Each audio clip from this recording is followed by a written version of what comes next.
వీక్షకుల స్వాగతం, నమస్కారం. నేడు శాసన మండలిలో బొత్స సత్యనారాయణ అనుకో బడ్జెట్ మీద సమావేశం జరుగుతూ ఉంటే బడ్జెట్ మీద చర్చించకుండా తమకు ఎక్కడ ఎదురు ప్రశ్నలు వస్తాయో సమాధానం చెప్పుకోలేమని ఇండాపూర్ డైరీ వంకతో శాసన మండలిలో అసందర్భమైన ప్రలాపనలు చేసి గొడవ చేసి వాకౌట్ చేసి వెళ్ళిపోయారు. శాసన మండలి నుంచి బాయ్కాట్ చేయడానికి గల కారణాలు ఏంటి, ఇండాపూర్ డైరీ ప్రస్తావన ఎందుకు వచ్చింది తెలుసుకునే ప్రయత్నం చేద్దాం. విశ్లేషించడానికి మనతో ఉన్నారు డాక్టర్ గడ్డిపాటి శ్యాంప్రసాద్ గారు. వారిని అడిగి మరిన్ని విశేషాలు తెలుసుకుందాం. సార్ నమస్తే. నమస్తే అండి.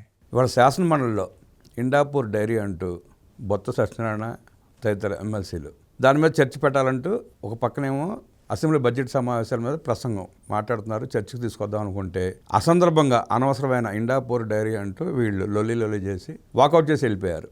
దాని గురించే వాకౌట్ చేశారంటారా, లేదంటే అధికార పక్ష సభ్యులు అడిగే ప్రశ్నలు సమాధానం చెప్పలేక పారిపోయారంటారా? ఇందాపూర్ డైరీ విషయంలో వాళ్ళు పప్పులో కాలేశారనే సంగతి అందరికీ తెలిసిపోయింది. సాక్షి పేపర్ మీద హెరిటేజ్ వాళ్ళు డిఫమేషన్ కేసు కూడా అయిపోతున్నారు, వాళ్ళకి నోటీస్ కూడా ఇచ్చారు. దారుణాతి దారుణంగా ఈ విషయం గురించి కొంచెం 2 నిమిషాలు మాట్లాడు. నెయ్యి సింథటిక్ గీతో లడ్డు తయారు చేశారనే సత్యాన్ని సిట్ వెల్లడించింది. 2019 to 2024 మధ్యలో బోలేబాబా సప్లై చేసిన గీ అని చెప్పి సప్లై చేసిన దాంట్లో గీ లేదని, లడ్డూని గీతో తయారు చేయలే, అది సింథటిక్ గీతో తయారు చేశారు, దాంట్లో పామాయిల్ తో పాటు కెమికల్స్ అన్ని రకరకాలు ఉన్నాయని సిట్ సమర్పించింది. అది పబ్లిక్ అంతా దాన్ని యాక్సెప్ట్ చేశారు. ఈ వైఎస్ఆర్సీపీ గవర్నమెంట్ ఆధ్వర్యంలోనే ఈ నెయ్యి సప్లై చేయకుండా సింథటిక్ గీ సప్లై చేసి పవిత్రమైన లడ్డుని అపవిత్రం చేశారు, దేవాది దేవుడికి అన్యాయం చేశారు అనేది ప్రజల్లోకి వెళ్ళిపోయింది. దాన్ని ఎట్లా ఎదుర్కోవాలో తెలియక సిట్ రిపోర్ట్ రాకముందే చంద్రబాబు నాయుడు గారు, పవన్ కళ్యాణ్ గారు యానిమల్ ఫ్యాట్ ఉంది లడ్డు నెయ్యిలో యానిమల్ ఫ్యాట్ ఉందని చెప్పారు. వాళ్ళు ప్రాయచిత్తం చేసుకోవాలి, వాళ్ళు క్షమాపణ చెప్పాలని ఎదురుదాడి బియ్యం చేశారనమాట. వాళ్ళు అసలు సిట్ రిపోర్ట్ శాంతం చదివారో లేదో అర్థం కాదు. సిట్ లో క్లియర్ గా ఒక చెంచా పాలు కూడా లేకుండా ఈ సింథటిక్ గీ అనబడే గీ తయారు చేశారు. ఇది ఒక కొత్త ఫార్ములా. ఇక అందరూ అలా తయారు చేయడం బియ్యం చేస్తారేమో మనకు అర్థం కాదు. సిట్ వాళ్ళు యాక్చువల్ గా ఈ లడ్డు కల్తీ వ్యవహారాన్ని చంద్రబాబు నాయుడు గారు సిట్ వేశారు. సిట్ వేస్తే సుబ్బారెడ్డి గారు ఏం చెప్పారు, మీ సిట్ ఆంధ్రప్రదేశ్ సిట్ అంటే సిట్, స్టాండ్ అంటే స్టాండ్, మీరు చెప్పినట్టు ఉంటది అని సుప్రీంకోర్టుకి వెళ్ళాడు. ఆయన చెప్పినట్టుగానే సిబిఐ వాళ్ళని ఇద్దరు వేశారు. కాబట్టి ఇప్పుడు స్టేట్ గవర్నమెంట్ ఇన్ఫ్లుయెన్స్ సిట్ మీద లేదని తెలిపోయింది. సిట్ సుప్రీంకోర్టు వేసిన సిట్ కాబట్టి వాళ్ళ రిపోర్ట్ ని కాంట్రవర్సీలో పెట్టడానికి వీల్లేదు. వాళ్ళు కోరుకున్నదే, సుబ్బారెడ్డి గారు కోరుకున్నదే. స్వయంగా సుబ్బారెడ్డి గారు కూడా సిఎఫ్టిఆర్ఐ వాళ్ళు ఇచ్చిన కల్తీ రిపోర్ట్ నేను చూడలేదు, మా ఆఫీసర్స్ దాన్ని తొక్కిపెట్టారు అని చెప్పి సరైన సమాధానం కూడా చెప్పాల. తర్వాత ఏదో ప్రెస్ మీట్ లో నెయ్యి కల్తీ అయిన మాట నిజమేనని ఒప్పుకున్నాడు అనమాట ఆయన. ఇన్ని రకాలుగా జరిగిన తర్వాత పబ్లిక్ లో ఏమైపోయింది, మీ మాజీ టీటీడీ చైర్మన్ గారే కల్తీ అని ఒప్పుకున్నారు అని చెప్పి ఆయన ఒప్పుకోకపోయినా వేసిన సిట్ చెప్పేసింది. అది సిట్ చెప్పింది. ఢిల్లీ ప్రెస్ మీట్ లో స్పష్టంగా ఆయన కూడా ఒప్పుకున్నాడు.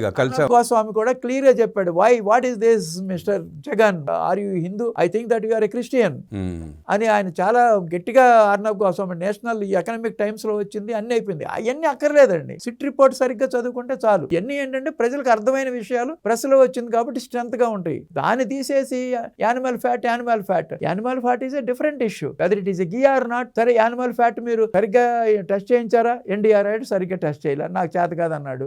ఎన్డీడీపీ ఏం చెప్పింది, chances are there, animal fat ఉండడానికి ఛాన్సెస్ ఉన్నాయి అని ఇచ్చారు. ఆ రిపోర్ట్ ని బేస్ చేసుకుని చంద్రబాబు గారు ఫస్ట్ లో ఈ విషయాన్ని బయటకు తీసుకొచ్చారు.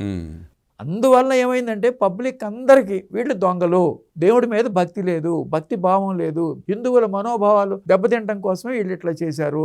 జగన్మోహన్ రెడ్డి ఎప్పుడు తిరుపతి భార్యతో వెళ్ళలేదు, అక్కడికి వెళ్ళి దర్శనం చేసుకోవాలంటే ఈ సంతకం పెట్టి వెళ్ళాలి, వాళ్ళ గవర్నమెంట్ లో కాబట్టి సంతకం అక్కర్లేదని అప్పుడు ఒక్కడే వెళ్ళేవాడు.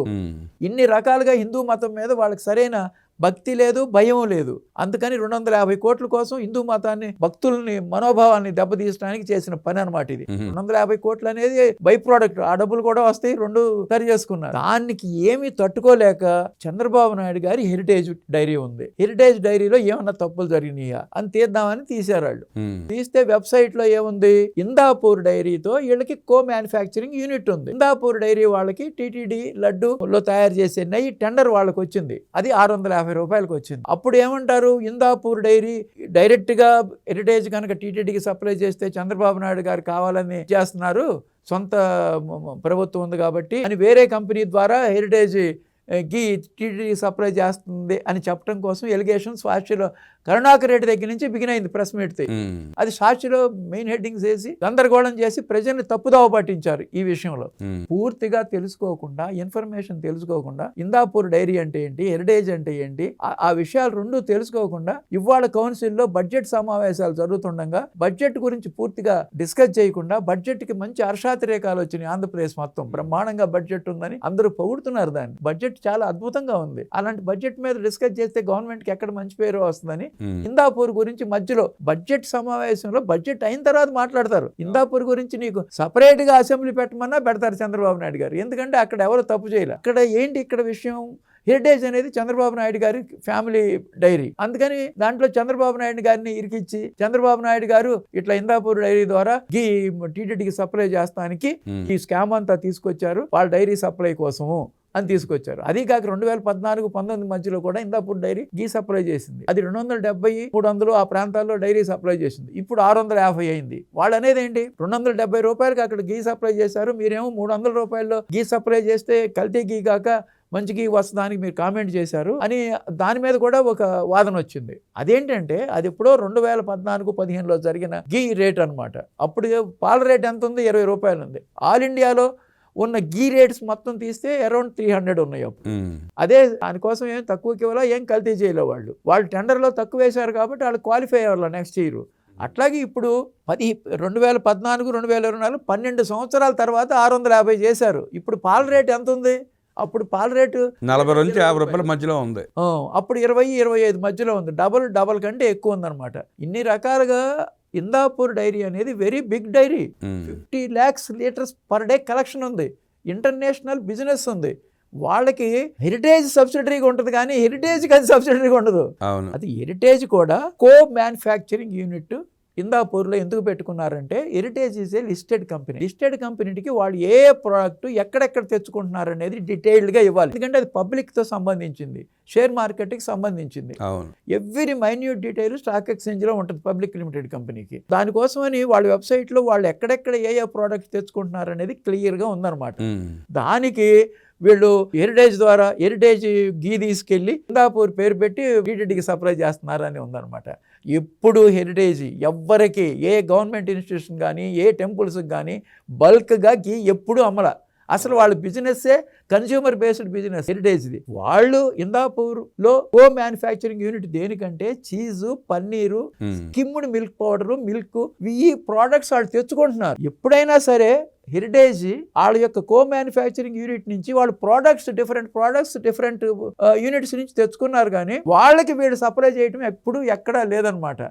దాన్ని వీళ్ళది ఇందాపూర్ కనుక ఇప్పుడు వాళ్ళు టెండర్ దక్కించుకున్నారు కాబట్టి దీనికి లింక్ పెట్టి అక్కడ సింథటిక్ గీ ఇష్యూ పక్కకి దారి పట్టించడం కోసం చంద్రబాబు నాయుడు గారు కూడా ఈ దీంట్లో ఉన్నారు అని చెప్పడం కోసం ఇన్ని రకాలుగా తీసుకొచ్చారు ఇందాపూర్ని. ఇందాపూర్ గీ కాదు, మరి బోలే బాబా కూడా ఉంది. మరి అది ఎందుకు మాట్లాడట్లా? బోలే బాబాలు 2 ఉన్నాయి అనమాట. బోలే బాబా మిల్క్ ప్రొడక్ట్స్ లిమిటెడ్ అనేది ఒక కంపెనీ, అది ఉత్తరప్రదేశ్లో ఉంది. ధోల్పూర్లో, అది రాజస్థాన్లో ఉంటుంది unit. Head office Delhi, corporate office Agra. వాళ్ళు Agarwals, that is completely different అనమాట. They never separate ghee to TTD. Bhole Baba అనే పేరు మొదట ఉంది. ఏదైతే స్కాండల్లో ఉందో బోలే బాబా, దాని పేరు బోలే బాబా ఆర్గానిక్ మిల్క్ ప్రొడక్ట్స్ లిమిటెడ్. ఈ రెండింటికి ఏంటంటే బోలే బాబా అనే పేరు ఫస్ట్ ఉండేటప్పటికి వాళ్ళు కావాలని హెరిటేజ్ ని ఇరిగించడం కోసం చూసారా, బోలే బాబా హెరిటేజ్ ఒకటేను, ఈ సప్లై చేసింది 2019 నుంచి 24 మధ్య కూడా హెరిటేజేను అనేది తీసుకొచ్చేసారు అనమాట. దానికి కూడా రిజైండర్ ఇచ్చారు. ఈ 2 కంపెనీలకి తేడా ఏంటి? ఇప్పుడు లేటెస్ట్ గా బోలే బాబా స్కాండల్లో ఉన్న బోలే బాబా వాళ్ళది కొత్త కంపెనీ, అది పబ్లిక్ లిమిటెడ్. అది గీ సప్లైడ్ టు టీటీడీ. అవతల company they never supplied ghee to TTD.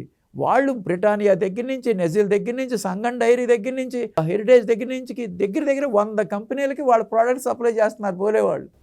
Bhole Baba milk products limited వాళ్ళు. ఏది ఉత్తరప్రదేశ్లో ఉన్నాళ్ళు. చాలా రిప్యూటెడ్ కంపెనీ అది. ఆల్మోస్ట్ ఆల్ ఫుడ్ ప్రోడక్ట్స్ అన్ని సప్లై చేస్తున్నారు అన్నిటికీ. హెరిటేజ్కి వాళ్ళు సప్లై చేసేది స్కిమ్డ్ మిల్క్ పౌడర్. అక్కడ కూడా కో మ్యానుఫ్యాక్చరింగ్ యూనిట్ ఉంది. అది అక్కడి నుంచి తెచ్చుకున్న ప్రోడక్ట్ ఏమో మిల్క్ పౌడర్. ఏది బోలే బాబాతో, వీళ్ళకి బోలే బాబాతో సంబంధం ఉంది అంటే వీళ్ళు కల్తీకి ఒప్పుకున్నట్టు. హెరిటేజ్ బోలే బాబా ఒకటేను అన్నారంటే బోలే బాబా కల్తీ చేసింది, సింథటిక్ గీ ఇచ్చిందని సిట్ రిపోర్ట్ ఇచ్చింది. అంటే అర్థం ఏంటి? బోలే బాబా కల్తీ చేసినట్టు అర్థమే కానీ నువ్వు హెరిటేజ్ కల్తీ చేసినట్టు అది చెబుతున్నావు. మ్మ్. అంటే బోలే బాబా కల్తీ చేసినట్టేగా నువ్వు, అంటే సిట్ రిపోర్ట్ ప్రకారం నువ్వు అది నీ క్లీన్ చిట్ ఇచ్చిందని చెప్తున్నావు. ఎలా చెబుతావు? కాంట్రవర్సీ నీది. నీ డైరీ బోలే బాబా క్లీన్ చిట్ ఇవ్వలా సిట్. ఇక్కడ నువ్వేం చెబుతున్నా అది అది కల్తీ కంపెనీ చంద్రబాబు నాయుడికి దాంతో సంబంధం ఉంది అంటున్నావు.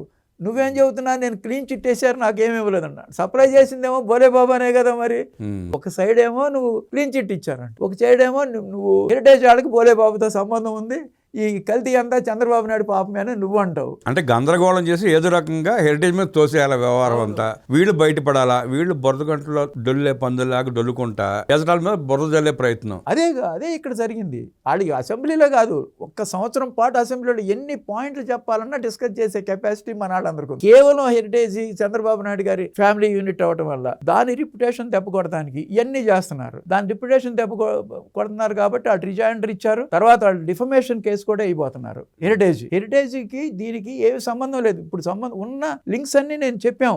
అసలు బోలే బాబాలు 2 అని కూడా చెప్పాము మీకు. 2 కంపెనీలు డిఫరెంట్. అసలు వీళ్ళకి మేనేజ్మెంట్ సంబంధం లేదు. వీళ్ళు ఎథిక్స్ వాల్యూస్ ఉన్నాళ్ళు. వాళ్ళు చక్కగా ఒక లెటర్ కూడా పంపించారు వాళ్ళు బోలే బాబా వాళ్ళు. ఏది జెన్యూన్ వాళ్ళు ఎవరైతే గీ సప్లై చేయలేదో, ఎవరైతే టీటీడీకి సింథటిక్ గీ చేశారో వాళ్ళకి హెరిటేజ్కి సంబంధమే లేదు. ఎవరైతే గీ సప్లై చేయలేదో వాళ్ళకి ఉంది. అట్లాగే ఇందాపూర్తో సంబంధం ఉంది హెరిటేజ్కి. ఆ సంబంధం ఎలాంటిది? కో మ్యానుఫ్యాక్చరింగ్ యూనిట్ ప్రొడక్ట్స్ తెచ్చుకుంటున్నారు. కొన్ని ప్రోడక్ట్స్ 4 గీ లేదు దాంట్లో. మళ్ళీ ghee they never separate ghee. ఈ Heritage they never separate ghee to any dairy. ఏ బల్క్ లో అసలు ఎవరికి సప్లై చేయాలి. That is consumer based company. అది అంత క్వాలిటీ ISO 2001 ఉంది దానికి. చాలా ప్రెస్టీజియస్. ఇంకా హెరిటేజ్ మీద కేరళలో రానివ్వట్లేదు. కేరళలో బ్రహ్మాండంగా సేల్స్ ఉన్నాయి హెరిటేజ్కి, అద్భుతమైన సేల్స్ ఉన్నాయి. ఎప్పుడో 2004లో ఏదో ఒక స్టూడెంట్ రాసిన ఆర్టికల్ని బట్టి కొన్ని రోజులు ఆపారు. అది అద్భుతమైన క్వాలిటీ ప్రోడక్ట్, అది హెరిటేజ్ది. దానికి దీనికి అసలు సంబంధమే లేదు. అట్లాంటి హెరిటేజ్ చంద్రబాబు నాయుడు గారి మీద కోపంతో వాళ్ళు దొంగలు దొరికిపోయాం మేము, ఎట్లా కొట్ట చంద్రబాబు నాయుడు గారికి మసిపోతే మారేడుకాయ చేద్దామని ఈ డైరీ ఇన్ని రకాలుగా తిరుగుతున్నారు అనమాట. వీళ్ళకి ప్రాయచిత్తం చేసుకోబోతున్నారు. శ్రీనివాసానంద సరస్వతి వాళ్ళు ప్రాయచిత్త కార్యక్రమం పెడుతున్నారు విజయవాడలో. దానికి జగన్మోహన్ రెడ్డిని వాళ్ళ భార్యని కూడా ఇన్వైట్ చేస్తున్నారు. వస్తారంటారా? అది తెలియదండి. ఆయన మూడు ఎలా ఏ రోజు ఉంటుంది. తిరుపతికే వెళ్లకుండా ఇంట్లో సెట్ వేసుకున్నాడు ఆయన. ఇది కూడా రేపు సెట్ వేసుకుని నేను ప్రాయచిత్తం అని అంటాడో తెలియదు. ప్రాయచిత్తం అంటే తప్పు చేశానని అంటారేమో. ప్రాయచిత్తం దానికి నేను ఎందుకు వెళ్ళటం అనేది కూడా ఆయనకి ఫీలింగ్.